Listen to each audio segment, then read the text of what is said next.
امارات میں بادلوں کا طوفانی اسپیل 75 سال کا ریکارڈ ٹوٹ گیا۔ دبئی، شارجہ، ابوظہبی میں طوفانی بارشیں، ہر طرف پانی ہی پانی، سڑکیں اور متعدد علاقے ڈوب گئے۔ فلائٹ آپریشن متاثر، 17 پروازیں منسوخ۔ بازار، شاپنگ مالز اور میٹرو اسٹیشنز میں بارش کا پانی داخل۔ دبئی کی سب سے اہم شاہراہ شیخ زاید روڈ متعدد مقامات سے بند، ٹریفک جام، گاڑیوں کی قطاریں لگ گئی۔ برج خلیفہ کے سامنے بھی شیخ زاید روڈ پر پانی جمع۔ شارجہ کی کئی سڑکیں نہروں میں تبدیل۔ عجمان میں بھی نظام زندگی معطل۔ حکام کی طلبہ کو آج بھی آن لائن کلاسز لینے کی ہدایت۔ عوام سے غیر ضروری سفر سے اجتناب برتنے کی اپیل۔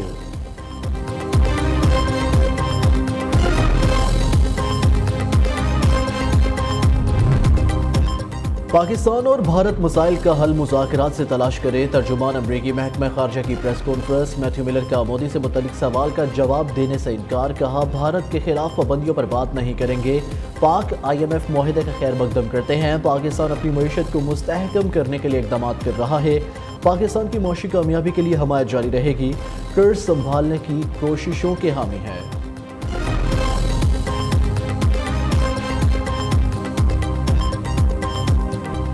شہباز سپیڈ کا معاشی بحران سے نمٹنے کے لیے احسن اقدام۔ حکومت کی سعودی عرب کو PIA اور ایئرپورٹس کی نجکاری میں جوائنٹ وینچر کی آفر۔ اسلام آباد میں 2 5 اسٹار ہوٹلز کی نجکاری میں شراکت داری کی دعوت۔ مٹیاری ٹرانسمیشن لائن اور فرسٹ وومن بینک کی بھی پیشکش۔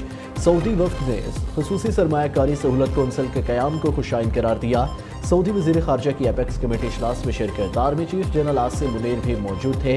پاک سعودی وزارت خارجہ کی مشترکہ پریس کانفرنس۔ اسحاق ڈار نے کہا پاکستان کو سرمایہ کاری کا مرکز بنانا چاہتے ہیں۔ زراعت، توانائی، معدنیات میں تعاون کے بہترین مواقع موجود ہے۔ سعودی وزیر خارجہ کا پاکستان اور سعودی عرب کے درمیان سرمایہ کاری بڑھانے کے عزم کا اظہار۔ شہزادہ فیصل بن فرحان ال سعود نے کہا پاکستان کی معاشی ترقی میں بھرپور کردار ادا کریں گے۔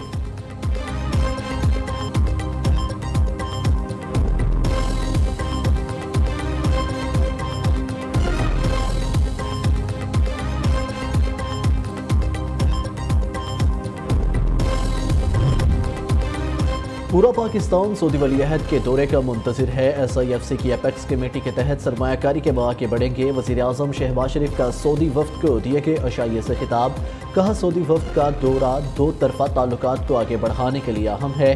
آج کی گفتگو دونوں ملکوں کے درمیان نئے ادوار کا آغاز کرے گی۔ بہترین مہمان نوازی پر سعودی وزیر خارجہ شہزادہ فیصل بن فرحان نے حکومت پاکستان کا شکریہ ادا کیا۔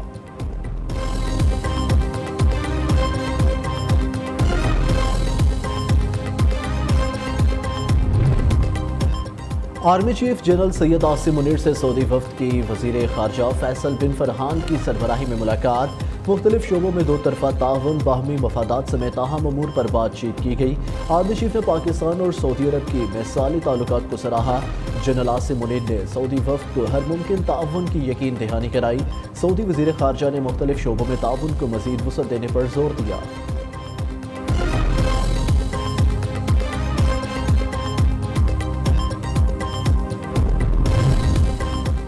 کور کمانڈرز کانفرنس میں مسلح افواج کے خلاف منفی پروپیگنڈے پر سخت کارروائی پر اتفاق۔ بے بنیاد الزامات کا مقصد عوام اور فوج کے درمیان درار ڈالنے کی کوشش ہے، ایسی کوششوں کو کامیاب نہیں ہونے دیں گے۔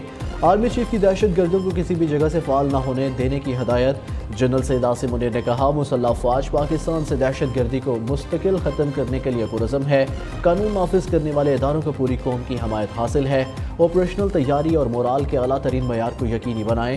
فورم نے مسلح افواج کی حوصلہ شکنی کے لیے بدنیتی پر مبنی مہم مسترد کر دی۔ شرکا کا کشمیری بہن بھائیوں کے سیاسی، سفارتی اور اخلاقی حمایت جاری رکھنے کے عزم۔ مشرق وسطیٰ میں بڑھتی کشیدگی پر بھی تشویش کا اظہار۔ غزہ میں انسانی حقوق کی سنگین خلاف ورزی، جنگی جرائم اور نسل کشی کی مذمت۔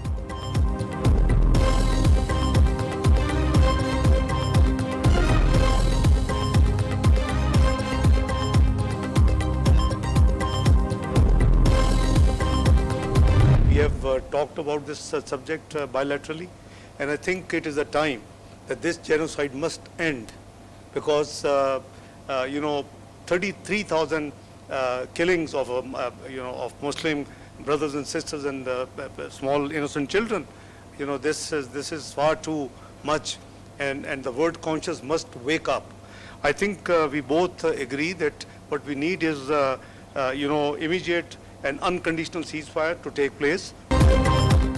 پاکستان اور سعودی عرب کا غزہ میں فوری جنگ بندی کا مطالبہ پاکستان کو مشرق وسطیٰ کی صورتحال پر گہری تشویش ہے۔ فلسطینی بھوک سے مر رہے ہیں، نسل کشی بند کی جائے، عالمی ضمیر کو جاگ جانا چاہیے۔ اقوام متحدہ کی قراردادوں کے مطابق آزاد فلسطینی ریاست قائم کی جائے۔ وزیر خارجہ اسحاق ڈار کی سعودی ہم منصب کے ساتھ مشترکہ پریس کانفرنس۔ شہزادہ فیصل بن فرحان ال سعود کہتے ہیں خطے میں مزید محاذ آرائی نہیں چاہتے۔ غزہ میں 33,000 فلسطینیوں کا قتل عالمی برادری کی ناکامی ہے۔ جنگ بندی کی تمام کوششیں بے سود رہیں۔ اسرائیلی بربریت رکوانا سب کی ذمہ داری ہے۔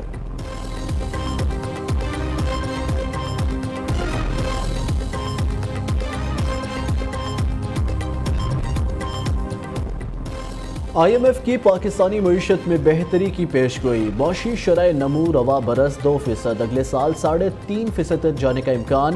آئی ایم ایف نے ورلڈ اکنامک آؤٹ لک رپورٹ 2024 جاری کر دی۔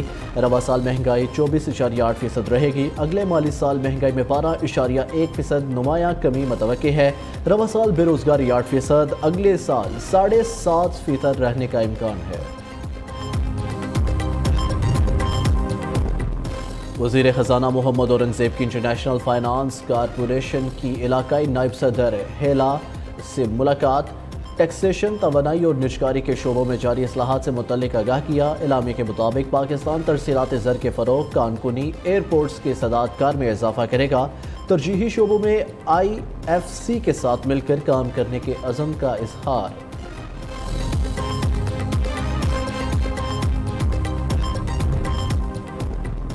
حکومتی کوششوں کا نتیجہ بجلی کی قیمتوں میں مسلسل تیسرے ماہ کمی۔ مئی کے لیے فیول ایڈجسٹمنٹ 4 روپے 92 پیسے سے کم کر کے 2 روپے 94 پیسے لائی جائے۔ حکومت نے نیپرا میں درخواست جمع کرا دی۔ اپریل کے بلز میں 2 روپے 68 پیسے کمی لائی گئی۔ مارچ کے مقابلے مئی کے بلز میں 4 روپے 12 پیسے فی یونٹ کمی ہوگی۔ وفاقی وزیر اویس لغاری نے فیول پرائس کی ممکنہ طور پر بچت کر کے ثمرات عوام تک پہنچائے۔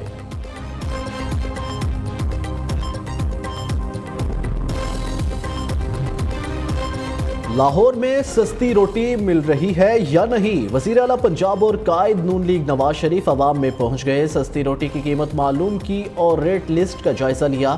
نواز شریف اور مریم نواز کو دیکھ کر شہریوں نے خوشگوار حیرت کا اظہار کیا۔ دونوں رہنماؤں نے عوام سے رائے معلوم کی۔ مریم نواز نے کہا شہری روٹی کی 16 روپے سے زیادہ قیمت ادا نہ کریں۔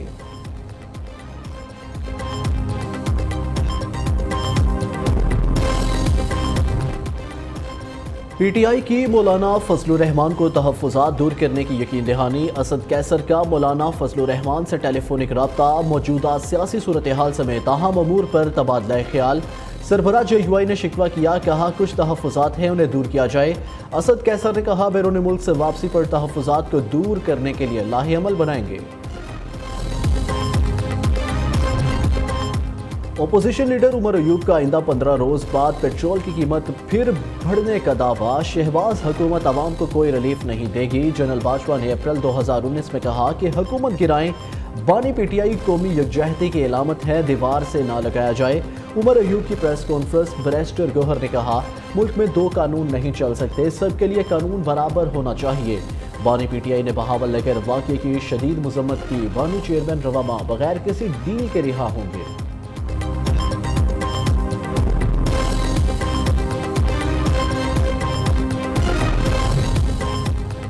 آئی ایم ایف کی شرائط کافی حد تک ملکی مفاد میں ہے۔ بیرونی قرض سے بڑا مسئلہ اندرونی قرضوں کا ہے۔ وفاقی وزیر آحد چیمہ کی نیوز کے پروگرام صحافی میں گفتگو، کہا مہنگا پیٹرول خرید کر سستا فروخت نہیں کر سکتے، ہمیں بجلی اور ٹیکس چوری کا خاتمہ کرنا ہوگا۔ چیف سیکرٹری خیبر پختونخوا کا معاملہ بھی خوش اسلوبی سے طے ہو جائے گا۔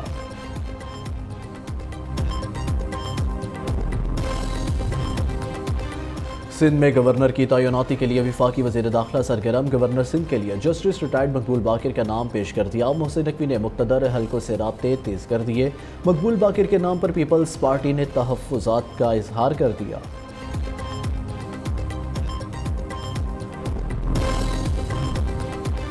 فیض آباد دھرنا کیس میں سابق ڈی آئی جی ISI فیض حمید کو کلین چٹ مل گئی. انکوائری کمیشن کے 149 صفحات پر مشتمل رپورٹ جاری. آرمی چیف اور DG ISI نے فیض حمید کو معاہدے کی اجازت دی. سابق وزیراعظم شاہد خاقان عباسی نے فیض حمید کو معاملہ حل کرنے کا مینڈیٹ دیا. پالیسی سازوں کو فیض آباد دھرنے سے سبق سیکھنا ہوگا. فیض حمید کا دھرنا کمیشن کو دیا بیان بھی سامنے آ گیا. کہا دھرنا منظم نہیں بلکہ ختم کرایا تھا. حکومت نے 22 نومبر 2017 کو وزیراعظم کی سربراہی میں دھرنا ختم کرنے کی ذمہ داری دی تھی. معاہدے پر دستخط کی اجازت ISI چیف اور آرمی چیف نے دی تھی. تحریک لبیک کے مالی معاملات کی تحقیق نہیں کی کیونکہ وہ ہمارے مینڈیٹ میں نہیں تھا.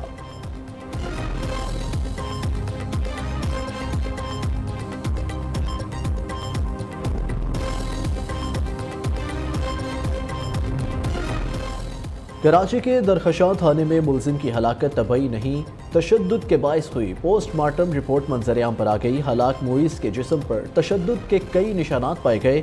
کیمیائی تجزیے کے لیے لاش سے تمام سیمپلز لے لیے گئے. لاش کا DNA بھی کرایا جائے گا.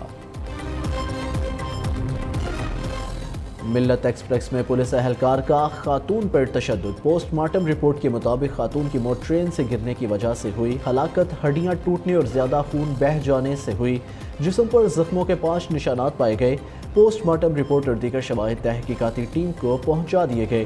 واقعے کا مقدمہ بہاولپور کے تھانے چنی گھوٹ میں درج. ریلوے ملازم میر حسن اور 2 نامعلوم افراد کے خلاف قتل کی دفعات شامل. مقدمے کی کاپی نیوز نے حاصل کر لی.